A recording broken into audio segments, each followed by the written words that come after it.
بسم اللہ والصلاة والسلام علی خاتم الانبیاء والرسل اما بعد اعوذ باللہ من الشیطان الرجیم یا ایہا المزمل قم اللیل الا قلیلا نصفہ او انقص منہ قلیلا او زد علیہ ورتل القرآن ترتیلا۔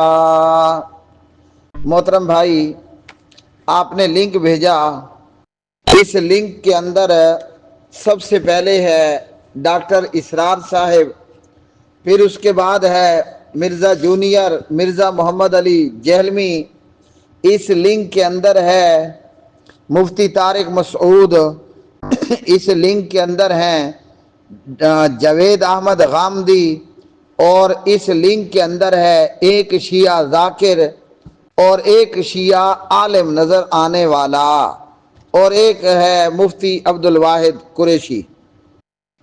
سوال یہاں نماز تراویح کے حوالے سے ہے، ان میں سے کوئی کہتا ہے کہ جماعت کے ساتھ تراویح پڑھنا بدعت ہے، اور نبی کریم علیہ السلام نے تراویح پڑھنے سے منع کر دیا۔ اس لنک میں ایک شخص، ایک بہروپیہ فضل ہمدرد نامی بھی ہے، تو یہ سارے لوگ کچھ نہ کچھ تراویح کی نماز کے حوالے سے کہہ رہے ہیں۔ سب سے بنیادی باتوں میں سے کہ اس لنک کے اندر ان لوگوں نے کہا کہ تراویح جماعت کے ساتھ ادا کرنا بدعت ہے، اور یہ کہ تراویح سے منع کیا ہے، اور یہ کہ نفل نماز جماعت سے نہیں پڑھی جاتی، اور یہ کہ شیعہ ذاکر کہتا ہے کہ تراویح کی نماز اللہ نے فرمائی نہیں، قرآن میں آئی نہیں، ہاں جی، اور یہ کہ یہ حضرت عمر کی سنت ہے اور اس سے منع کر دیا گیا۔ اللہ اکبر۔ اور اسی طرح ایک شیعہ عالم نے اس میں کہا کہ ہمارے اوپر فقط رسول پاک علیہ السلام اور اہل بیت کی اتباع جو ہے وہ لازم ہے، اور یہ کہ شیعہ اس لیے تراویح نہیں پڑھتے، شیعہ عالم کا کہنا ہے شیعہ اس لیے تراویح نہیں پڑھتے کہ نبی پاک علیہ السلام نے نہیں پڑھی اور اہل بیت رسول علیہ السلام نے تراویح جو ہے وہ نہیں پڑھی۔ اور اسی لنک کے اندر ان لوگوں نے کہا کہ حضرت عمر نے نماز تراویح نہیں پڑھی جماعت سے، اور اسی لنک میں ان میں سے کہنے والے نے کہا کہ تراویح تو سرے سے کوئی نماز ہی نہیں ہے۔ سب کہو میرے ساتھ انا للہ و انا الیہ راجعون۔ میں سب سے پہلی بات تو آپ لوگوں کے گوش و گزار یہ کر دوں، کچھ لوگ جو ہیں وہ بہروپیے ہوتے ہیں، جس طرح وہ چھپکلی کی شکل کی وہ کیا چیز ہے کہ ہر پودے کے اوپر، ہر ٹہنی کے اوپر اپنا رنگ روپ جو ہے وہ بدل لیتی ہے، میری مراد گرگٹ ہے۔ تو کچھ لوگ جو ہیں وہ گرگٹ کی طرح ہوتے ہیں۔ اس لنک میں موجود فضل ہمدرد یہ گرگٹ کی طرح ہے۔ اس لنک میں موجود مرزا جونیئر مرزا محمد علی جہلمی یہ گرگٹ ہے، ہیں جی، اور گرگٹوں کا کوئی اعتبار نہیں ہوتا، بلکہ نبی پاک علیہ السلام کی حدیث میں ہمیں یہ ملتا ہے کہ آپ صلی اللہ علیہ وسلم نے چھپکلی کو مارنے کا حکم دیا۔ تو بعض لوگوں نے کہا کہ یہ جو گرگٹ ہے نا یہ بھی چھپکلی ہے، اسے بھی ساتھ میں مارو اور پھڑکاؤ، تو مطلب ایسے لوگوں کا کوئی اعتبار نہیں ہے۔ یاد رکھ لیں کہ جس طرح چھپکلی زہریلی ہے، چھپکلی ایک زہریلی چیز ہے، وہی معاملہ مرزا محمد علی جہلمی کا ہے، اور وہی معاملہ یہ فضل ہمدرد نامی سنی نظر آنے والے نوجوان کا ہے۔ باقی تو جو ہے وہ سب اوپن ہے۔ ذاکر ہمیں معلوم ہے کہ نہ ذاکر خود کوئی چیز ہے، نہ اس کا کوئی مذہب کوئی چیز ہے۔ اللہ اکبر، اللہ اکبر۔ تو کہا کہ ذاکر کہتا ہے اللہ نے یہ نماز فرمائی نہیں، قرآن میں یہ نماز آئی نہیں۔ تو سب سے پہلے ہم قرآن مجید فرقان حمید سے ابتدا کر لیتے ہیں کہ کیا ذاکر درست کہہ رہا ہے اللہ نے یہ نماز فرمائی نہیں، یعنی نماز تراویح، اور قرآن میں یہ آئی نہیں؟ ذاکر کی بات کیا ٹھیک ہے؟ سب سے پہلے ہم نماز تراویح کی شروعات اللہ کے قرآن سے کرتے ہیں۔ تو میرے سامنے یہ قرآن مجید فرقان حمید ہے، پارہ نمبر 29 ہے اور سورۃ المزمل ہے۔ اللہ اکبر، اللہ اکبر۔ اس سورہ مبارکہ میں اللہ نے اپنے حبیب کو خطاب کیا، یا ایھا المزمل، اے کپڑے میں لپٹنے والے، قم اللیل الا قلیلا، اٹھ کھڑا ہو، قیام کر رات میں مگر تھوڑا سا۔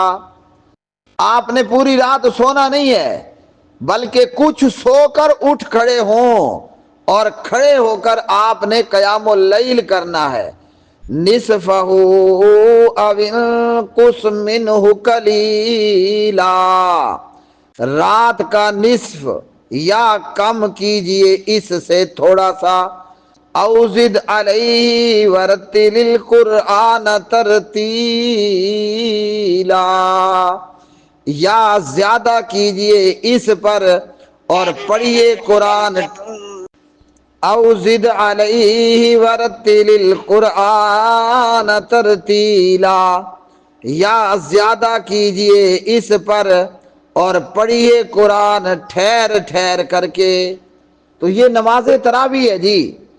اللہ ذوالجلال نے اپنے پیغمبر کو یہاں سورۃ المزمل کے اندر نماز تراویح کا حکم کر دیا ہے۔ تو اب ذاکر کہتا ہے کہ یہ نماز نہ قرآن میں آئی ہے نہ اللہ نے فرمائی ہے، تو یہ تو قرآن میں آ گئی ہے۔ ذاکر کہہ رہا ہے کہ یہ نماز اللہ نے فرمائی نہیں اور قرآن میں آئی نہیں۔ تو اب مجھے بتائیں سورۃ المزمل یہ قرآن پاک ہے کہ نہیں ہے؟ فیصلہ آپ خود کر لیں۔ ہاں، اصل قصہ تو اور ہے۔ تو ذاکر کیوں کہہ رہا ہے کہ اللہ نے فرمائی نہیں، قرآن میں آئی نہیں؟ اللہ نے فرمائی نہیں، قرآن میں آئی نہیں، ذاکر کیوں کہہ رہا ہے؟ اور بھولے سنی مسلمانوں سمجھو، ذاکر اس لیے کہہ رہا ہے کہ اللہ نے فرمائی نہیں، قرآن میں آئی نہیں۔ یہ قرآن جو ہمارے پاس ہے یہ تو ہے ہی نقلی، بقول رافضیت یہ قرآن پاک ہے ہی نقلی۔ تو اس لیے ذاکر کہہ رہا ہے اللہ نے فرمائی نہیں، قرآن میں آئی نہیں۔ اللہ اکبر، اللہ اکبر۔ اور نماز تراویح کا ثبوت قرآن مجید میں ایک اور مقام پر، یہ پارہ نمبر 15 ہے اور سورۃ بنی اسرائیل ہے، اور آیت نمبر یہاں بنتی ہے 79۔ وَمِنَ اللَّيْلِ فَتَهَجَّدْ بِهِ نَافِلَةً لَكَ عَسَىٰ أَن يَبْعَثَكَ رَبُّكَ مَقَامًا مَحْمُودًا۔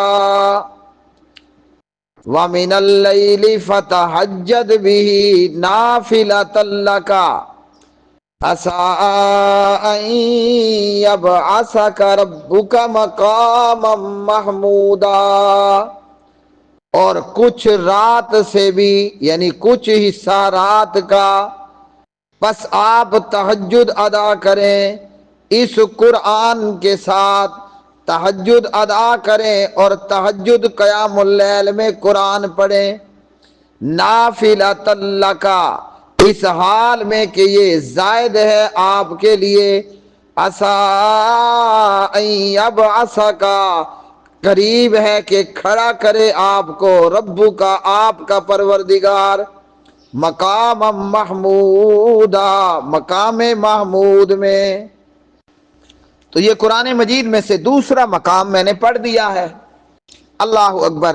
تو یہاں نماز تہجد کا ذکر آ گیا نا، تو یاد رکھ لیں کہ نماز تہجد ہو سورۃ بنی اسرائیل میں، یا رات کا قیام، قیام اللیل ہو سورۃ المزمل کے اندر، یہی قیام رمضان ہے، یہی نماز تراویح ہے۔ اللہ اکبر، اللہ اکبر۔ تو یہ تو دوسرے مقام پر بھی آ گیا نماز تراویح کا ذکر۔ سورۃ بنی اسرائیل میں ذاکر شیعہ کہتا ہے اللہ نے فرمائی نہیں، قرآن میں آئی نہیں، اللہ نے فرمائی نہیں، قرآن میں آئی نہیں۔ تو یہ تو قرآن میں آ چکی ہے، اب کیا کریں؟ اب معاملہ یہ ہے، یہ قرآن پاک تو نقلی ہے جی۔ تفصیل کے لیے علامہ شہید رحمۃ اللہ علیہ کی کتاب الشیعہ والقرآن کا مطالعہ آپ کر سکتے ہیں۔ اور چلیں، اگر آپ علامہ صاحب کے پاس بھی نہیں جاتے تو خیر ہے۔ حسن العیاری کو تو آپ لوگوں نے سن لیا ہے نا، تو حسن العیاری اپنی ویڈیو کے اندر کہتا ہے کہ یہ قرآن پاک نقلی ہے، اس لیے اس ظالم کو قرآن پاک دیکھ کر بھی پڑھنا نہیں آ رہا تھا، غلطی پر غلطی، غلطی پر غلطی کر رہا ہے۔ تو حسن العیاری کو سن لیں اگر آپ کو علامہ شہید رحمۃ اللہ علیہ کی الشیعہ والقرآن نہ ملے۔ آج کی دنیا میں اللہ ان علماء کی قبروں کو جنت کے باغ بنائے جو شیعیت کے اوپر، رافضیت کے اوپر کام کر گئے۔ آج کی کرنٹ جو ہے وہ دنیا کے اندر حسن العیاری افغانی امریکہ میں بیٹھ کر کہتا ہے یہ قرآن نقلی ہے، اصل قرآن غار میں امام کے پاس ہے۔ تو بھائی قرآن میں آئی ہے، اللہ نے فرمائی ہے۔ ذاکر جو کہہ رہا ہے اللہ نے فرمائی نہیں، قرآن میں آئی نہیں، تو وہ اس قرآن میں نہیں آئی ہوگی جو 12ویں امام کے پاس غار میں ہے۔ یہ مصحف عثمانی میں تو تراویح موجود ہے۔ اچھا جی، تو اب آگے چلتے ہیں۔ کہا کہ جماعت کے ساتھ بدعت ہے۔ اگر تراویح جماعت کے ساتھ بدعت ہوتی، نعوذ باللہ، نبی پاک علیہ السلام تین دن جو ہے وہ ابن ماجہ میں اپنے صحابہ کو تراویح با جماعت پڑھاتے، تو جواب ہے کہ تراویح جماعت کے ساتھ پڑھنا قطعاً بدعت نہیں ہے۔ تراویح جماعت کے ساتھ ادا کرنا محمد رسول اللہ صلی اللہ علیہ وسلم کی مبارک سنت ہے۔ اللہ اکبر۔ آگے ہے کہ کیا نبی پاک علیہ السلام نے منع کر دیا؟ جی، نبی پاک علیہ السلام نے تراویح سے منع نہیں کیا۔ وہ حدیث بالکل واضح موجود ہے، خدشہ ہے، ڈر ہے کہ کہیں تمہارے اوپر تراویح کی نماز فرض نہ ہو جائے۔ اللہ اکبر۔ اب سوال ہے کہ نفل جماعت سے نہیں پڑھے جا سکتے، تو پیارے نبی علیہ السلام نے جو تراویح پڑھائی وہ جماعت نہیں تھی، کیا غیر جماعت تھی؟ تو پیارے نبی علیہ السلام سے نفل کو جماعت کے ساتھ پڑھانا ثابت ہے۔ ابن ماجہ میں آپ نے تراویح 3 دن جماعت سے پڑھائی۔ صرف پیارے نبی علیہ السلام نے تراویح نہ پڑھائی کہ کہیں یہ نماز تمہارے اوپر فرض نہ ہو جائے، اور جب نبی پاک علیہ السلام فوت ہو گئے تو اب فرضیت کا معاملہ ختم شد۔ حضرت عمر بن خطاب رضی اللہ تعالی عنہ نے تراویح کو ایک امام کے پیچھے جماعت سے شروع کروایا، حالانکہ مختلف ائمہ کے پیچھے تراویح جماعت سے صحابہ کرام پڑھتے چلے آ رہے تھے۔ صاحب بن یزید رضی اللہ عنہ کی روایت میں جناب عمر نے ابی بن کعب کو اور تمیم داری کو حکم دیا کہ آپ ان لوگوں کو تراویح 11 رکعت بمائے جماعت پڑھائیں۔ یہاں مسئلہ ہو گیا۔ آگے ہے کہ امت اب 1400 سال سے تراویح پڑھتی آ رہی ہے، تو یہ بھی ثبوت ہے اور دلیل ہے کہ جناب نبی کریم علیہ السلام کا فرمان ہے میری امت گمراہی پر جمع نہیں ہو سکتی ہے۔ اللہ اکبر، اللہ اکبر۔ ہاں، یہ بات ضرور ہے کہ اگر کوئی تراویح نہیں پڑھتا تو اس کا روزہ درست ہے، اور تراویح کا پڑھنا افضل ہے اور جماعت سے پڑھنا افضل ہے۔ یہی نبی پاک علیہ السلام کی سنت ہے، یہی اصحاب رسول اللہ کی سنت ہے، اور یہی عمر بن خطاب کی سنت ہے۔ افضل کیسے ہے کہ پیارے نبی صلی اللہ علیہ وسلم نے فرمایا من قام رمضان ایمانا واحتسابا غفر له ما تقدم من ذنبه۔ اللہ اکبر۔ جو قیام رمضان کرتا ہے، نماز تراویح پڑھتا ہے، اللہ اس کے پچھلے گناہوں کو معاف کر دیتا ہے۔ اگر تراویح سرے سے کوئی نماز نہ ہوتی، کاش کہ ان لوگوں نے امام بخاری رحمۃ اللہ علیہ کی الصحیح الجامع المسند المختصر من امور رسول اللہ صلی اللہ علیہ وسلم اسے پڑھ لیا ہوتا تو کبھی نہ کہتے کہ تراویح تو سرے سے کوئی نماز ہے ہی نہیں۔ صدیوں پہلے امام بخاری صحیح بخاری میں لے کر کے آ رہے ہیں کتاب صلاۃ التراویح، اور حضرت عائشہ رضی اللہ تعالی عنہ کی روایت ابو سلمہ بن عبد الرحمن سے لے کر آ رہے ہیں کہ پوچھا پیارے نبی علیہ الصلوۃ والسلام رمضان میں کتنی نماز پڑھتے تھے؟ تو ماں عائشہ نے کہا کہ حضور صلی اللہ علیہ وسلم رمضان اور غیر رمضان میں 11 رکعت پڑھا کرتے تھے۔ امام بخاری محمد بن اسماعیل رحمہ اللہ اسے لے کر کے آئے کتاب صلاۃ التراویح، اور یہ کل کی اور پرسوں کی بات نہیں ہے، یہ صدیوں پہلے کی بات ہے۔ تو معلوم ہوا کہ ہمارے پیارے نبی علیہ السلام کے اصحاب، تابعین، تبع تابعین وہ جانتے تھے کہ تراویح نماز ہے۔ آج کوئی اجہل اور ظالم کہے کہ تراویح سرے سے نماز ہی کوئی نہیں ہے، انا للہ و انا الیہ راجعون۔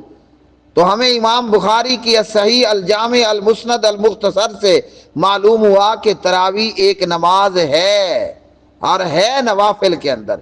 فرض نمازیں فقط 5 نمازیں ہیں، اور جو خوش قسمت تراویح کو ادا کرتا ہے اور مسلمانوں کے طریقے میں باجماعت ادا کرتا ہے اور پورا مہینہ ادا کرتا ہے اور پورا قرآن یا ایک سے زیادہ قرآن پڑھتا پڑھاتا سنتا سناتا ہے، تو یہ جناب نبی کریم علیہ السلام کی سنت ہے، آپ کے پچھلے گناہ معاف ہو جائیں گے۔ اور نبی کریم علیہ السلام رمضان کے مبارک مہینے میں جبریل کو قرآن سناتے اور سنتے۔ اب ہمارے پاس جبریل تو نہیں آ سکتے، لیکن مسجد کا امام ضرور موجود ہے۔ آپ امام مسجد سے تراویح میں پورا قرآن سنیں اور محمد رسول اللہ اور جبریل امین اللہ، جبریل امین علیہ السلام کی علیہ السلام کی سنت پر عمل کریں۔ شیعہ اس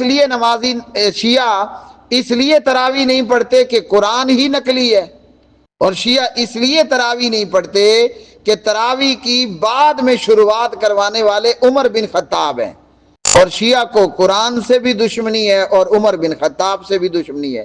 تو سنی کہلوانے والوں، اہل حدیث ہو، دیوبندیو، بریلوی ہو، مجھے بتاؤ تمہیں قرآن سے دشمنی ہے؟ نہیں ہے؟ ماشاءاللہ۔ اپنے آپ کو اہل حدیث، دیوبندی، بریلوی کہلوانے والوں، مجھے بتاؤ تمہیں عمر بن خطاب سے دشمنی ہے؟ کیا جواب دیا؟ نہیں ہے دشمنی۔ تو پھر ماشاءاللہ ان لوگوں کے دغا اور فریب میں مت آئیں، آؤ تراویح پڑھو، پڑھاؤ، جماعت سے پڑھو، پورا مہینہ پڑھو، پورا قرآن پڑھو، اللہ ذوالجلال آپ کے پچھلے گناہ معاف کر دے گا۔